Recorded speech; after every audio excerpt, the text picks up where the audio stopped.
అతి పరిశుద్ధుడగు క్రీస్తేసు నామమందు మీ అందరికీ శుభాశీస్సులు కలుగుగాక. ఈనాటి ఈ వాక్య సందేశమును వినుచున్నటువంటి మిమ్ములను ఆ దేవాది దేవుడు ఆశీర్వదించుచున్నాడు. ప్రియులగు సహోదరులారా, ఒకానొక ఊరిలో ఒక జ్ఞానం కలిగినటువంటి ఒక పంతులు ఉండేవాడు. అతడి దగ్గరికి ఆ ఊర్లో ఉండేటువంటి పిల్లలందరూ కూడా వచ్చి చదువు నేర్చుకునేవారు. మరి ఈ పిల్లలందరికీ కూడా చక్కగా అన్ని విషయాలలో జ్ఞానాన్ని పంచుతూ, వారు వారి జీవితాలను కొనసాగించడానికి మార్గాన్ని చూపించేవారు ఈ పంతులు గారు. ఒకరోజు ఈ పంతులు గారు ఆ యొక్క కూర్చున్నటువంటి విద్యార్థులందరినీ కూడా ఒక ప్రశ్న అడిగాడంట. ఈ లోకములో అన్నింటినీ కూడా దేవుడే సృష్టించాడు. కాకపోతే దేవుని యొక్క ప్రత్యేకమైన దృష్టి కొంతమంది మీద ఉంటుంది. అంటే దేవుని యొక్క ప్రత్యేకమైన చూపును తమ వైపు తిప్పుకునేటువంటి కొంతమంది ప్రజలున్నారు. వారు ఎవరు? దేవుని యొక్క ప్రత్యేకమైన దృష్టి ఎవరి మీద ఉంటుంది? అని అక్కడున్నటువంటి విద్యార్థులను అడిగాడు. ఆ విద్యార్థులందరూ కూడా ఆలోచన చేస్తా ఉన్నారు. ఒక్కొక్కరు ఒక్కో రకమైన సమాధానం ఇస్తున్నారు. కొందరు అంటున్నారు, ఇదిగో మన ఊరికి పెద్ద దిక్కు సర్పంచ్ గారు కాబట్టి, సర్పంచ్ గారిపైనే దేవుని యొక్క ప్రత్యేకమైన దృష్టి ఉంటుంది అని కొంతమందన్నారు. అలా కాదు, మన గ్రామంలో ఉండేటువంటి ప్రతి అభివృద్ధి కార్యక్రమం గూడా ఇప్పుడు ఏ పార్టీ అయితే అధికారంలో ఉంటుందో ఆ ప్రభుత్వం వల్ల వచ్చిందే కాబట్టి, ఆ ప్రభుత్వం మీద దేవుని యొక్క ప్రత్యేకమైన కరుణ ఉంటుంది అని కొంతమందన్నారు. కొంతమంది కుటుంబాల మీద అని, మరికొంతమంది యవ్వనస్తుల పైన ప్రత్యేకమైన దృష్టి ఉంటుందని, ఈ విధంగా చాలా సమాధానాలు చెప్పారు. చివరికి కొంతమంది పంతులు గారు మీ మీదనే దేవుని యొక్క ప్రత్యేకమైన దృష్టి ఉంటుందని కూడా సమాధానం చెప్పారు. కానీ పంతులు గారు ఏ సమాధానాన్ని కూడా అంగీకరించలేదు. ఇక చివరికి విద్యార్థులు పంతులు గారిని అడిగారు. మీరే చెప్పండి, మాకు సమాధానం తెలియదు అని అడిగినప్పుడు పంతులు గారు తెలియజేస్తా ఉన్నారు. దేవుడు ఎప్పుడూ కూడా తన ప్రత్యేకమైనటువంటి దృష్టిని ఏ సహాయము దొరకక అల్లాడిపోతున్నటువంటి జీవితాల పైన ఉంటుంది అని అతడు సమాధానం చెప్పాడు. అవును ప్రియులకు సహోదరులారా, నిస్సహాయులై బాధపడుతున్నటువంటి వారిపైన దేవుని యొక్క ప్రత్యేకమైన దృష్టి ఉంటుంది. ఈనాటి వాక్కు సెలవిస్తూ ఉన్నది. మత్తయి శుభవార్త 9వ అధ్యాయము 36వ వచనము. నిస్సహాయులై బాధలతో మ్రగ్గుచు కాపరి లేని గొర్రెల వలె చెదిరి ఉన్న జనసమూహమును చూచినప్పుడు ఆయన కడుపు తరుగుకొని పోయెను. క్రీస్తు ప్రభువు ఆ నిస్సహాయులుగా వివిధ బాధలతో మ్రగ్గుచున్నటువంటి ఆ జీవితాలను చూసి క్రీస్తు చలించిపోతున్నాడు. అతడు కరుణా రూపాన్ని ఇక్కడ ప్రదర్శిస్తూ ఉన్నారు. ఆ ప్రజల పైన అతడు దయగుంటూ ఉన్నాడు. ప్రియులకు సహోదరులారా, ఈ సృష్టినంతటిని కూడా దేవుడే చేశాడు. వాక్కు చెప్పినట్టుగా ఈ భూమండలం అంతటా కూడా నాదే కదా! అంతా కూడా దేవునిదే. అందరినీ దేవుడే చేశాడు. ఈ జీవరాశిని, జీవకోటిని, ప్రతి జంతుజాలాన్ని దేవుడు తయారు చేశాడు. మనిషిని కూడా దేవుడు సృష్టింపచేశాడు. మరి అన్నింటినీ కూడా దేవుడు సృష్టించాడు. అందరినీ దేవుడు సృష్టించాడు. కానీ అతని ప్రత్యేకమైనటువంటి దృష్టి మాత్రము కొందరిపైన ఉంటుంది. దేవుని యొక్క దృష్టిని తమ వైపు లాగుకునేటువంటి ఈ ప్రజలు, ఇదిగో వాక్కులో చెప్పినట్టుగా, వారు నిస్సహాయులై బాధలతో మ్రగ్గుతున్న జనాలు. వారు కాపరి లేని గొర్రెల వలె ఉన్నటువంటి జనాలు. ఇవి చాలా ప్రత్యేకమైనటువంటి పదాలు. నిస్సహాయమైనటువంటి స్థితి అనగా ఏ సహాయము దొరకనటువంటి స్థితిలో బాధపడుతున్నటువంటి వారు, ఏ దిక్కు లేనటువంటి వారు, వారికి ఎటుపక్క నుంచి కూడా సహాయము లభింపనటువంటి ఒక స్థితిలో ఉన్నటువంటి ప్రజలకు దేవుడు తన దృష్టిని వారి వైపు సాపుతున్నాడంట. దిక్కుమొక్కు లేనటువంటి వారికి దేవుడే దిక్కు అంటాం గదా! ఆ విధంగా వీరిపైన దేవుని యొక్క ప్రత్యేకమైన దృష్టి ఉంటుంది. వారు కాపరి లేనటువంటి గొర్రెలు. అంటే ఒక నడిపింపు విధానం వారికి లేదు. ఒక మార్గాన్ని చూపించే వ్యక్తులు లేరు. ఇటువంటి వారు ఏ బాటలో ప్రయాణం చేస్తారో కూడా తెలీదు. అందుకే అటువంటి వారిని చూసి దేవుడు కరుణను ప్రదర్శిస్తూ ఉన్నాడు ఈనాటి వాక్కులో.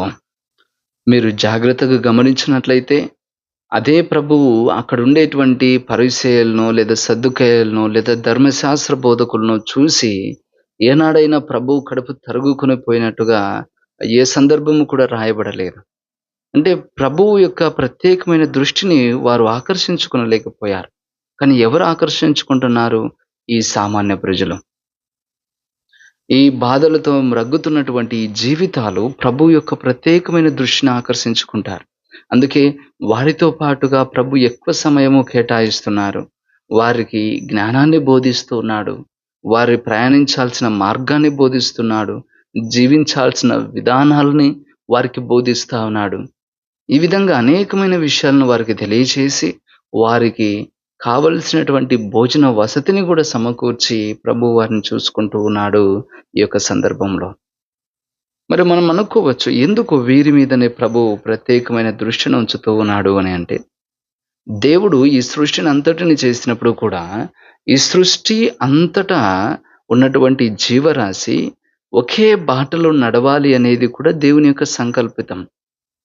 దేవుడు ఆ విధంగా మనమందరము కూడా ఒకే రీతిగా అభివృద్ధి చెందుకుంటూ ముందుకు సాగిపోవాలి. కానీ కొన్నిసార్లు కొన్ని జీవితాలు వెనకబడిపోతాయి. కొన్ని జీవితాలు పడిపోతాయి. ఈ విధంగా అలా వెనుకబడిపోయినప్పుడు ఒక సమతుల్యత అనేది లోపిస్తుంది.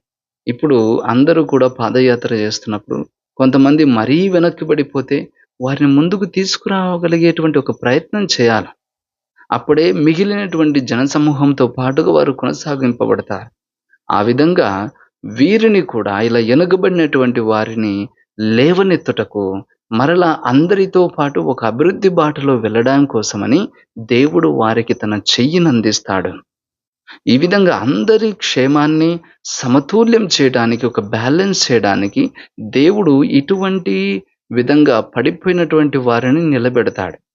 అందుకనే మీరు గమనించండి, అనేక మంది జీవితాలను చూసినట్లయితే ఒకానొకప్పుడు పడిపోయిన, దీనకరమైన, పేద స్థితిలో ఉన్నటువంటి జీవితాలు ఈనాడు సంతృప్తికరమైనటువంటి జీవితము జీవించేటువంటి విధంగా దేవుడు వారిని ఆదుకొని ఉన్నాడు.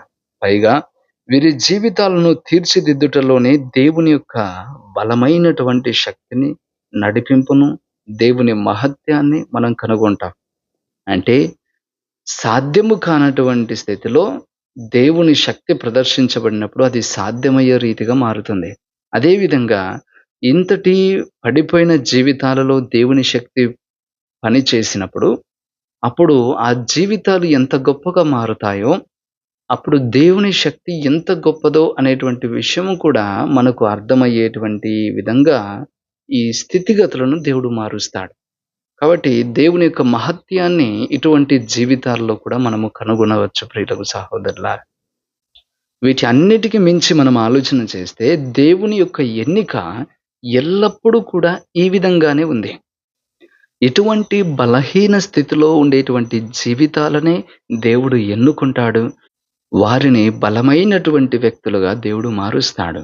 ఉదాహరణకు మనం చూస్తున్నామండి, ఇజ్రాయేలు ప్రజలు. వారు ఒక బలహీనమైనటువంటి జాతి. ఒక బానిసత్వపు తెగ అది. కానీ తీరా ఆలోచన చేస్తే దేవుడు ఎప్పుడైతే వారిని ఎన్నుకొని నడిపించటం మొదలుపెడుతున్నారో, వారిని ఒక గొప్ప జాతిగా దేవుడు తీర్చిదిద్దుతున్నాడు. అదే విధంగా ప్రవక్తలనేటువంటి వారు ఎవరు? వారు కూడా బలహీనమైనటువంటి వ్యక్తులే. అనేకమైన బలహీనతలతో బాధపడినటువంటి వ్యక్తులే. కానీ దేవుడు వారిని గొప్ప బలవంతులుగా మార్చాడు. అదే విధంగా ఈనాటి సువిశేషంలో శిష్యుల ఎన్నిక జరుగుతుంది. ఈ శిష్యులందరూ కూడా బలహీనులే. వీరందరూ కూడా ఒక సాధారణమైన వ్యక్తులు. కానీ ప్రభువు ఎన్నిక తర్వాత వీరు ఒక అసాధారణమైనటువంటి వ్యక్తులుగా, ఎంతో ప్రతిభావంతులుగా వీరి జీవితాలు తీర్చిదిద్దబడుతున్నాయి. దేవుని ఎన్నిక ఎల్లప్పుడూ ఇలాగే ఉంటుంది. అందుకే ఒక పడిపోయేటువంటి స్థితిలో, బలహీన స్థితిలో, బాధలతో మ్రగ్గేటువంటి స్థితిలో ఉన్నటువంటి వారికి దేవుని యొక్క ప్రత్యేకమైనటువంటి దృష్టి వలన సహాయం అనేది చేకూర్చబడుతుంది. అందుకే దేవుడు నీ జీవితం మీద ఒక ప్రత్యేకమైన దృష్టిని నిలుపుతున్నాడు అంటే ఖచ్చితంగా నీ జీవితాన్ని అతడు మారుస్తున్నాడని నువ్వు తెలుసుకో. దేవుని యొక్క ప్రత్యేకమైన దృష్టి పడినప్పుడు నీవు దేవునికి సొంత ప్రజలు అవుతావు. ఆ ఇజ్రాయేలు ప్రజలు దేవుని సొంత ప్రజలైనట్టు. ఆ సాధారణమైనటువంటి వ్యక్తులు ప్రవక్తలైనట్టు నీ జీవితం మార్చబడుతుంది. ఒక సాధారణమైన ప్రజల గుంపులో నుంచి తీసుకొనబడినటువంటి ఈ శిష్యులు ఇప్పుడు క్రీస్తు యొక్క శక్తివంతమైన సాధనాలుగా మార్చబడతారు. మన జీవితాలు కూడా అంతే. మన జీవన స్థితిగతులను దేవుడు ఎల్లప్పుడూ చూస్తూ ఉంటాడు. ఎలా బ్రతుకుతున్నాం? ఎలా ఇబ్బంది పడుతున్నాం? దేవుడు నీ కష్టాలను చూసి అర్థము చేసుకోలేనటువంటి దేవుడు కాదు. అతడు మానవ జీవితంలో జీవించాడు. మనిషి బాధ, వ్యధ అన్నీ దేవునికి అర్థమవుతాయి. అందుకే ఈరోజు నీ గుండెల్లో ఉండేటువంటి బాధను దేవుడు చూశాడు. నీవు అనుభవిస్తున్నటువంటి నీ కుటుంబ పరిస్థితులు దేవుడు అర్థం చేసుకుంటున్నాడు. నీవు ఎంత బాధపడుతున్నావో కుటుంబ పోషణ విషయంలోనూ, పిల్లల జీవిత విషయంలోనూ, లేదా మీ వ్యక్తిగత విషయంలోనూ దేవుడు ప్రతి పరిస్థితిని చూస్తున్నాడు. నిజంగా అతని దృష్టిని మీరు ఈ విధంగా ఆకర్షించినప్పుడు ఖచ్చితంగా అతని సహాయాన్ని కూడా మీరు సంపాదించుకుంటారని ఈనాటి వాక్కు మీకు తెలియచేస్తూ ఉన్నది ప్రియులకు సహోదరులారా. ఇది మొదటి విషయము. దేవుని దృష్టిని తమ వైపు తిప్పుకునేటువంటి ప్రజలు ఉన్నారు అని. రెండవ విషయం ఏంటి అంటే, దేవుడు ఎప్పుడైతే కొందరిని తన హక్కున చేర్చుకుంటాడో, తన ప్రత్యేకమైన దృష్టిని వారి మీద నిలుపుతాడో, దేవుడు ఆ వ్యక్తుల నుంచి కోరుకునేటువంటి మొదటి విషయము విధేయత. దేవుని పట్ల విధేయత కలిగి జీవించాలని ప్రభువు కోరుకుంటాడు. వాక్కులో చూస్తున్నాము. నిర్గమకాండము 19వ అధ్యాయము 4వ వచనము. నేను ఐగుప్తు దేశులను ఏమి చేసితునో మీరు కన్నులారా చూచితిరే.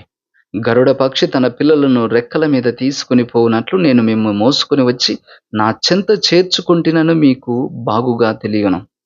అంటే నేను మీ ఎడల ఎంతటి కార్యాలను చేశానో ఒకసారి గుర్తు తెచ్చుకో. ఈరోజు మీరు ఐగుప్తు నుంచి రాగలిగారు, ఈరోజు మీరు బ్రతికి ఉన్నారు అని అంటే దానికి కారణము నేను నా శక్తి ప్రదర్శన ద్వారా మిమ్మలను కాపాడుకున్నాను. అనేక మేలుల ద్వారా మిమ్మలను ఈనాడు బ్రతికి ఉండునట్లుగా చేశాను. కాబట్టి నేను మీకోసం ఇంత చేశాను. ఇప్పుడు మరి మీరేం చేయాలి? వాక్కు చెబుతుంది. నిర్గమకాండము 19వ అధ్యాయం 5వ వచనము. మీరు నా మాట విని నా నిబంధనను శ్రద్ధగా పాటించినచో సకల జాతుల వారిలో మీరే నా వారు, నా సొంత ప్రజలు అగుదురు. చూడండి, నేను ఇంత చేస్తున్నాను మీ జీవితాలకు ఎందుకో తెలుసా? నేను మీ నుంచి ఆశించేది ఒకటే. అది మీరు నాకు విధేయత చూపేటువంటి వ్యక్తులుగా ఉండాలి. నేను చెప్పింది చేసేటువంటి వ్యక్తులుగా ఉండాలి. నా మాటను వినగలిగేటువంటి వ్యక్తులుగా మీరుండాలి. అందుకే ప్రభువు విధేయతను చాలా ఎక్కువగా మనకు ప్రస్తావిస్తున్నాడు. అందుకే ఇక్కడ చూడండి, ఈ యొక్క 19వ అధ్యాయంలోనే విధేయత ప్రస్తావన వస్తుంది. మీరు విధేయించాలి, చెప్పింది చేయాలి. ఆ తర్వాత అధ్యాయంలోనే 10 ఆజ్ఞలనేవి ఇవ్వబడుతూ ఉన్నాయి. అంటే ఆజ్ఞల కంటే ముందే దేవుడు వారికి విధేయతను నేర్పిస్తా ఉన్నాడు. విధేయత చూపాలి అని వారికి తెలియజేస్తూ ఉన్నాడు. ఈ విధేయత దేవుని ముందు మనము అణకువ కలిగి జీవించాలి అని నేర్పిస్తూ ఉన్నది. సువిశేషంలో కూడా మనం చూస్తున్నాం. శిష్యులకు ప్రభు ఎన్నో విషయాలు తెలియజేస్తున్నారు. ఈ శిష్యులందరూ కూడా ప్రభు చెప్పినటువంటి మాట వినాలి. అతడు చెప్పినట్టుగా చేయాలి. అంటే ఆ విధేయతను వారు చూపించాలి ప్రభువునకు. ఇక్కడ మనం అనుకోవచ్చు, విధేయత చూపకపోతే ఏమవుతుంది? విధేయత చూపనటువంటి వారందరూ కూడా దాదాపుగా నాశనం బాటలోనే వెళ్ళిపోయారు. ఇజ్రాయేలు ప్రజల్లో విధేయత చూపనటువంటి వ్యక్తులందరూ ఎడారిలోనే మరణించారు. అదేవిధంగా ప్రభు శిష్యుల్లో కూడా విధేయత చూపనటువంటి శిష్యుడు యూదా ఇస్కారియోతు ఆ శిష్య స్థానం నుంచి తొలగించబడి నాశనం చెంది భ్రష్టుడైపోయాడు. అంటే వారి అవిధేయతనే వారిని నాశనం వైపు నడిపింపచేసింది అని చెప్పుకోవచ్చు. అందుకే పౌలు గారు అంటారు, రోమీలకు రాసిన లేఖ 5వ అధ్యాయము 8వ వచనము. కానీ మనము పాపాత్ములమై ఉన్నప్పుడే క్రీస్తు మన కొరకై మరణించెను గదా. మనకు ఏ యోగ్యత లేనప్పుడు, మనము పాపపు పుత్రులుగా ఉన్నప్పుడే దేవుడు మన మీద కనికరాన్ని చూపాడు. తన దృష్టిని నిలిపి మనల్ని రక్షించాడు. మరి మనమేం చేయాలా? విధేయత చూపించాలా? మనం అయోగ్యులుగా ఉన్నప్పుడే దేవుడు మనల్ని మన్నించి అంగీకరించినప్పుడు మనము దేవుని ఎడల విధేయతను చూపించలేమా? అతడు చెప్పింది చేయడానికి మనం ఎందుకు సాహసించలేము చెప్పండి? అందుకే ప్రభువు కూడా తెలియచేస్తూ ఉన్నాడు. ఇదిగో మీరు చెదిరిపోయిన గొర్రెల వలె ఉన్న ఇజ్రాయేలు ప్రజలకు యుద్ధకు వెళ్లి పరలోక రాజ్యం సమీపించిందని ప్రకటించండి అంటున్నాడు. అంటే మీరు బోధించినప్పుడు కూడా మొదట ఈ ఇజ్రాయేలు ప్రజలు ఎవరైతే చెల్లాచెదురైపోయారో, దిక్కుమొక్కు లేకుండా బ్రతుకుతున్నారో వారికి ప్రకటించండి సువార్త మొదటగా. అంటే రక్షణ సువార్త ఈ యూదుల నుంచి ఎవరైతే దేవుని ప్రజలుగా ఎన్నిక గావించబడ్డారో వారి దగ్గర నుంచి ప్రారంభమవుతుంది అనే విషయము ఇక్కడ రూఢిపరచబడుతుంది. కానీ రక్షణ కార్యము, ఈ రక్షణ సువార్త అక్కడి నుంచి ప్రారంభమైనప్పటికీ కూడా అది వ్యాపింప చేయబడినప్పుడు ఎవరెవరైతే విధేయత చూపుతారో వారందరూ రక్షణ పొందుతున్నారు. అందుకని ఈ స్వార్థ యూదులకు పరిమితం కాలేదు. యూదులతో ప్రారంభమయ్యింది. కానీ అనేకమైనటువంటి ప్రపంచ నలుమూలల ప్రాంతాలకు కూడా ఇది వ్యాపింప చేయబడింది. ఎందుకంటే విధేయత ఎవరైతే చూపుతారో వారు అన్యులు కానీ, యూదులు కానీ దేవుని మెప్పు పొందుతారు. కాబట్టి దేవుని ఎడల విధేయత చూపడం అనేది మన రక్షణకు మార్గం వంటిదే. ఆ విధేయత లోపించిన చోట మన వినాశనం కూడా మన ముందుకొస్తుంది. అందుకే దేవుని ఎడల విధేయత చూపడం అనేది ఎంతో అవసరమైనటువంటి విషయమని ఈరోజు మీకు తెలియజేస్తూ ఉన్నాను. ఇక మూడవ విషయం ఏంటి అంటే, ప్రభువు తన శిష్యులకు తన శక్తిని ఇస్తున్నాడు. తన బాధ్యతలో భాగాన్ని కూడా కల్పిస్తూ ఉన్నాడు. మత్తయి శుభవార్త 10వ అధ్యాయం మొదటి వచనంలో ఈ విధంగా రాయబడుతున్నది. 12 శిష్యులను చెంతకు పిలిచి అపవిత్రాత్మలను పారద్రోలుటకు సకల వ్యాధి బాధలను పోగొట్టుటకు వారికి అధికారమును ఇచ్చెను. వెంటనే తర్వాత వచనము, రెండో వచనం ఏం చెప్తుంది? 12 అపోస్తలుల పేర్లు ఇవి అని చెప్పబడుతుంది. అంటే మొదటి వచనంలో వారు 12 శిష్యులు అని, ఆ శిష్యులకు ఏమి ఇవ్వబడుతుంది? అధికారం ఇవ్వబడుతుందని చెప్తుంది. ఒక్కసారి అధికారం ఇచ్చిన తర్వాత ఆ 12 శిష్యులు కాస్త 12 అపోస్తలులు అని పేరు ఒకటి మారడం జరుగుతుంది. అంటే శిష్య బృందము అపోస్తలుల బృందంగా మారుతుంది. ఆ మార్చబడినటువంటి ఆ పదాలు వారి స్థితిగతులు కూడా మారాయి అని చెప్పడం జరుగుతుంది. ఆ బృందానికి ఒక కొత్త పేరును ప్రభువు ఇస్తున్నాడు. అపోస్తలులు, పంపబడిన వారు అని ప్రభు ధృవీకరిస్తున్నాడు. ఎందుకు ఒక నూతన పేరునిస్తున్నాడు అని అంటే, ఒక నూతన శక్తిని వాళ్ళకిచ్చాడు కాబట్టి. ఒక నూతన మార్గాన్ని వారు చూపించాలి కాబట్టి. ఒక నూతన బాధ్యతను వారు పొందుకుంటున్నారు. ఒక కొత్త అధికారాన్ని వారు ప్రభువు ద్వారా స్వీకరించారు అని చెప్పడానికి ఇది గుర్తుగా ఉంటూ ఉన్నది ప్రియులకు సహోదరులారా. అంతే విధంగా లూకా శుభవార్త 10వ అధ్యాయము 7వ వచనంలో చెప్పడం జరుగుతూ ఉన్నది. పరలోక రాజ్యము సమీపించినదని ప్రకటించండి. ఈ మాట యేసు ప్రభు బోధనలో మొదటి అంశము. అంటే ప్రభు ఏం బోధించాడో అదే శిష్యులు కూడా బోధించాలి అని అర్థం. అంటే ఇక్కడ 2 విషయాలు కూడా. ప్రభువు ఏ బోధన చేశాడో అదే శిష్యులు చేయాల.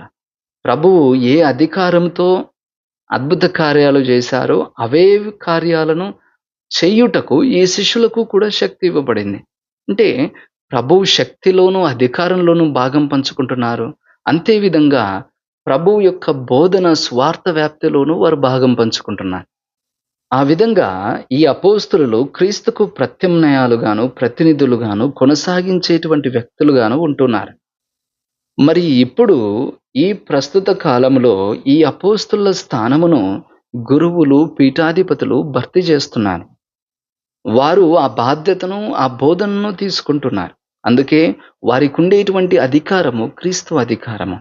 వారికుండేటువంటి ఈ స్వార్థ వ్యాప్తి, ఈ బోధన శక్తి క్రీస్తు నుంచి పొందుకున్నటువంటి శక్తిగా మనం గుర్తించాలి ప్రియులకు సహోదరులారా. ఈ విధంగా ప్రభువు తన శిష్యులకు తన శక్తిని, బాధ్యతను ఇచ్చాడు. అదే బాధ్యత ఇప్పుడు యాజకులు కొనసాగిస్తూ ఉన్నారు అని దాని అర్థము. ఇక 4వది, ఎందుకు ప్రభువు ఈ శిష్యులందరినీ కూడా తన బాధ్యతలో భాగం పంచుకునేలాగా చేయాల్సొచ్చింది? ఆ పరిస్థితి ఏంటి? ఎటువంటి పరిస్థితులు చేయాల్సి వచ్చింది అని అంటే, లూకా శుభవార్త 9వ అధ్యాయము 37వ వచనంలో మనం చూస్తూ ఉన్నాం. పంట మిక్కుటము కానీ కోతగాండ్రు తక్కువ. పంట విస్తారంగా ఉంది. కానీ కోయగలిగేటువంటి వ్యక్తులు తక్కువగా ఉన్నారు అని చెప్పడం జరుగుతుంది.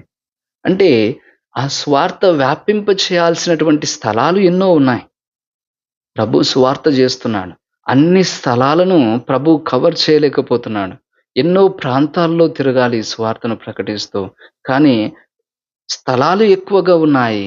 కానీ ప్రభువుకు అన్ని స్థలాలకు వెళ్ళగలిగేటువంటి అవకాశం లేకుండా పోయింది. కాబట్టి పని ఎక్కువగా ఉండడం వల్ల నేనొక్కడినే చేస్తే సరిపోదు. కాకపోతే నేను బోధించేటువంటి బోధన మాత్రమే అన్ని చోట్ల వ్యాపించాలనేటువంటి ఉద్దేశంతో ప్రభువు ఈ శిష్యులందరినీ తన చెంతకు చేర్చుకున్నాడు. ఈ బృందాన్ని తన యొక్క బోధనను వారికి నేర్పించి, ఈ బోధననే మీరు ప్రకటించాలి అనేటువంటి ఒక తర్ఫీదును వారికి అందజేసి, వారిని ఈ సువార్తలోను, ఈ పరిచర్యలోను భాగమవునట్లుగా చేశాడు. అంటే ఈ సువార్త మరింత వేగంగా ఎక్కువ ప్రాంతాలకు వ్యాపింప చేయబడేలాగా ప్రభువు ఈ బృందాన్ని ఎన్నిక చేశాడు. తరువాత ఇదే 12 మంది ప్రపంచ నలుమూలలకు కూడా సువార్తను వ్యాపింపజేస్తూ, వారి వారి స్థానములలోను, దేశములలోను అక్కడ కొంతమందిని తమ శిష్యులుగా ఏర్పాటు చేసుకుంటూ, క్రీస్తు బోధనలో కొనసాగునట్లుగా చేశారు. మరి మనం చూసినట్లయితే ఈ బోధన అన్ని ప్రాంతాలకు అవసరం. కానీ బోధించగలిగేటువంటి వ్యక్తులు తక్కువగా ఉంటున్నారు. అందుకే ప్రభు అంటున్నాడు, కోతగాండ్రు తక్కువగా ఉన్నారు.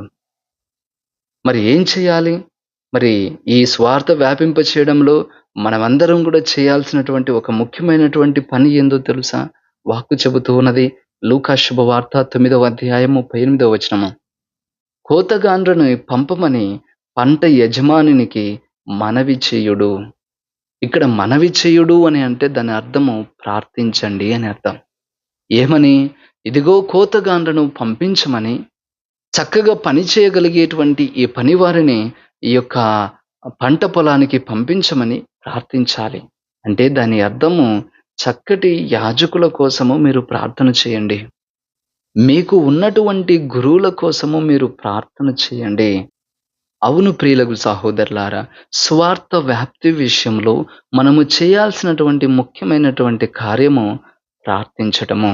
ఈ స్వార్థ వ్యాప్తి జరగాలని ప్రార్థించాల. ఈ స్వార్థను బోధించగలిగేటువంటి యాజకుల కోసం ప్రార్థించాల. ఈ సువార్త వ్యాప్తిని చక్కగా బాధ్యతాయుతంగా కొనసాగించేటువంటి గురువులను పంపమని, అటువంటి నాయకులను పంపమని మనము దేవునికి ఎల్లప్పుడూ కూడా మొరపెట్టాలంట. ఈ ప్రార్థన బాధ్యత అందరిలోనూ ఉంటుంది. అందరి మీద ఉంటుంది. దేవుని సువార్త వ్యాపింప చేయబడాలి అనే ప్రార్థన మనం ఎల్లప్పుడూ కూడా చేస్తూ ఉండాలి.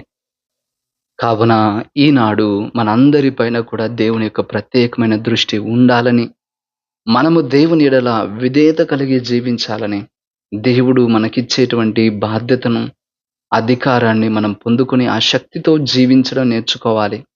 అన్నింటికి మించి క్రీస్తు సువార్త వ్యాపింప చేయబడాలి అనేటువంటి ప్రార్థనతో మనం ఈనాడు జీవించడానికి ప్రయత్నం చేద్దాం. ప్రభువు మిమ్మందరినీ హేరాళముగా ఆశీర్వదించుదురుగాక. ఆమేన్.